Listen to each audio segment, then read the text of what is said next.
Bulls were mentioned in The Athletic, Kelly Iko, as one of the teams that are interested in acquiring Cam Whitmore, which is pretty interesting when you look at it, right? Cam Whitmore is a very talented player. He's a player that I like on potentially on this team, and he's a player that's kind of falling out of the rotation a little bit by the Houston Rockets. I mean, they play him, but it's kind of inconsistent minutes at inconsistent times. He hasn't outright requested a trade, according to The Athletic, but he would be open and willing to take a move. He's a second-year player. He's only played 2 years in the league so far. 6'7", 230 pounds. This guy's mainly defense, but he does have some upside offensively as well. You look at his rookie year in 2023-24, he did average 12 points, only 9 shots, right, which is really good efficiency, and that's solid enough for a role player. He shot the ball 35% in both of his years in the NBA so far, at 35% from three, taking 4.1 3-pointers per game, which is solid enough number. Not like huge volume, but solid enough when it comes down to it.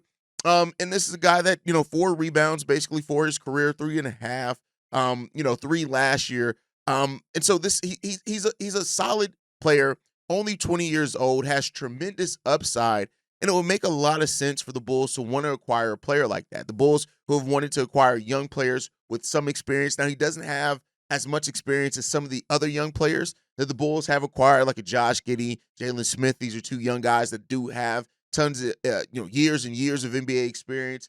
Cam Whitmore doesn't really have that, but I'll tell you this is a more low-cost potential acquisition and a better fit than potentially Jonathan Kuminga to this team. Now, some could say, well, Hayes, he doesn't necessarily have the upside of a Jonathan Kuminga either as a scorer. And I would say, yeah, you're probably right on that. I think that's a fair statement. But is he what the Bulls more so need, right? Keep in mind, the Bulls do need defense, and that is something that we're there. Now, Cam Whitmore reportedly he has expressed his displeasure with being at the end of the bench with that Houston Rockets team. So I think he's open to being out there. Now, he doesn't have much leverage. He's on a rookie scale deal. The Houston Rockets have not, for their credit, have not shown any big inclination on moving off of Cam Whitmore either. But you got to think that a team like the Chicago Bulls that's young, up and coming, that would have a role for Cam Whitmore as well. I know Kevin Huerter is there. I know, Ayo Dosunmu's here as well. Make no mistake about it. I think, both those guys can have a role for the Bulls. But Cam Whitmore,